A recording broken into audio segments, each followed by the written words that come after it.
Hello friends, RJ educational channel में आपका स्वागत है। दोस्तों, आज हम जनसंख्या भूगोल के एक महत्वपूर्ण टॉपिक की चर्चा करने जा रहे हैं, जो है मानव प्रजातियां। और दोस्तों, यहां से आपको परीक्षाओं में 1-2 प्रश्न जरूर देखने को मिल जाएंगे। ये ऑप्शनल, ज्योग्राफी ऑप्शनल के सब्जेक्ट हैं, टॉपिक हैं, जिसको आप बहुत ध्यान। सबसे पहले हम बात करते हैं मानव उद्भव क्षेत्र की।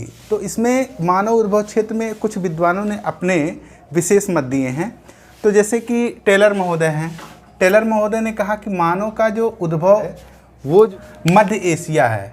ठीक है, टेलर ने कहा क्या कि जो मानव का उद्भव क्षेत्र है वो मध्य एशिया का रहा है। वहीं पे आपके जो है डार्क कीथ महोदय ने कहा कि मानव का जो उद्भव क्षेत्र रहा है वो अफ्रीका का क्षेत्र रहा है। दोस्तों, यहाँ से प्रश्न ये बनता है, या तो 2 टाइप के प्रश्न बनते हैं, या डायरेक्ट पूछ लेगा कि मध्य एशिया मानव का उद्भव का क्षेत्र है, ये किस विद्वान ने कहा है। ठीक है, या अफ्रीका किस का उद्भव क्षेत्र अगर मानव का रहा है तो ये किस विद्वान ने कहा है। ठीक, दूसरा प्रश्न यहाँ से मिलान के लिए बन जाएगा।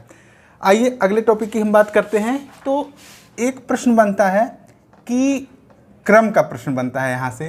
तो जैसे डायोफिथेकस, जो मानव का प्राचीनतम पूर्वज है वो कौन सा है? डायोफिथेकस है। अब डायोफिथेकस के बाद ऑस्ट्रेलियोफिथेकस है, फिर होमो इरेक्टस है और होमो सेपियंस है। तो यहाँ पे दोस्तों क्या बनता है, और वर्तमान में क्रो-मैग्नन मानव है। तो यहाँ पे क्या बनता है, इनका क्रम पूछता है।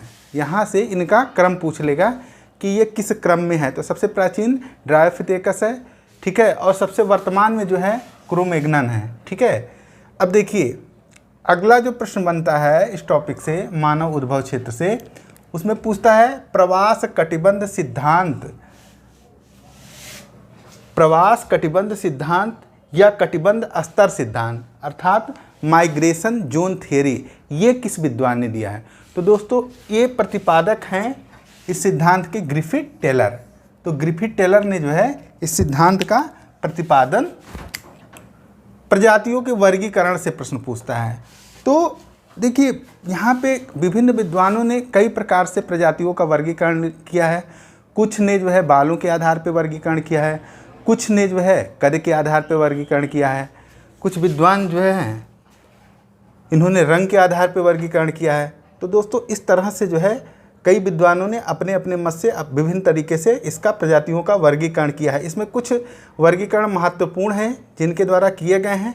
तो जैसे त्वचा का रंग, इसके आधार पे जो वर्गीकरण किया गया है मानव प्रजाति का, ये कुवियर महोदय ने किया है। और इन्होंने मानव प्रजातियों को 3 वर्गों में विभाजित किया है।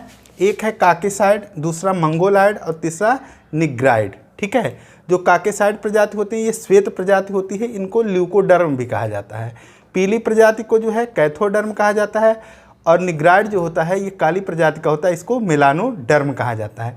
तो इस प्रकार दोस्तों ये महत्वपूर्ण है। यहाँ से 2 प्रकार के प्रश्न बनते हैं। यहाँ से एक तो बन जाता है कि त्वचा के रंग के आधार पर किस विद्वान ने वर्गीकरण किया है, तो वो है कुवियर महोदय।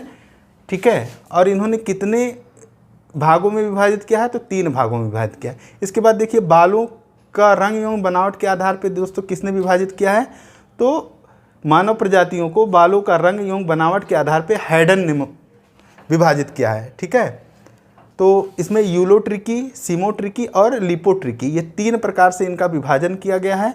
तो यूलोट्रिकी जो बाल होते हैं इनके कैसे होते हैं, छल्लेदार होते हैं, और ये निग्रॉइड प्रजाति के होते हैं। इसी प्रकार सीमोट्रिकी, इनके बाल कैसे होते हैं, इनके बाल लहरदार होते हैं, और ये जो है आपके काकेसाइड प्रजाति के होते हैं। इसके बाद लिपोट्रिकी, इनके बाल कैसे होते हैं, इनके बाल दोस्तों सीधे होते हैं, और ये मंगोलाइड प्रजाति के होते हैं।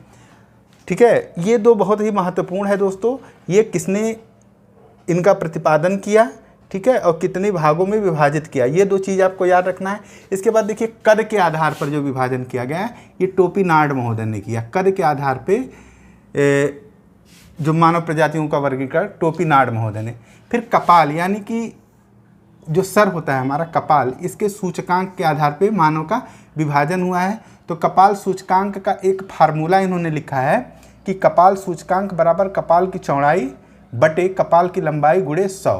तो अब इससे, इस फार्मूले से जो एक हमारा वो निकल के आया, तो देखिए 76 से जो कम जिनका कपाल है, ठीक है, ये काकेसाइड प्रजाति के होते हैं और इन्हें दीर्घ कपाली कहा जाता है, ठीक है। और 76 से 81 के बीच जिनका कपाल सूचकांक होता है वो मंगोलायड प्रजाति के होते हैं, ये मध्य कपाली होते हैं। और 81 से अधिक जिनका कपाल सूचकांक होता है ये निग्रो प्रजाति के होते हैं और इन्हें पृथु कपाली कहा जाता है। इसी प्रकार दोस्तों देखिए नासा के आधार पर यानी कि नाक के आधार पर सूचकांक बनाए गए हैं। तो नासा सूचकांक बराबर नाक की चौड़ाई बटे नाक की लंबाई गुणे 100 किया है। अब देखिए यहाँ पे 70 से कम जिनकी नासा सूचकांक है वो जो है काकेसाइड प्रजाति के हैं। 70 से 84.9 के बीच ये मंगोलायड प्रजाति के हैं।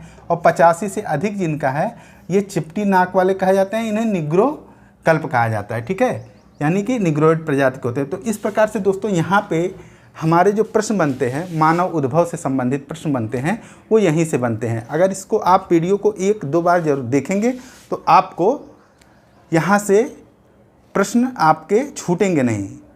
दोस्तों अगर वीडियो अच्छी लगी हो तो लाइक और सब्सक्राइब कीजिए। धन्यवाद।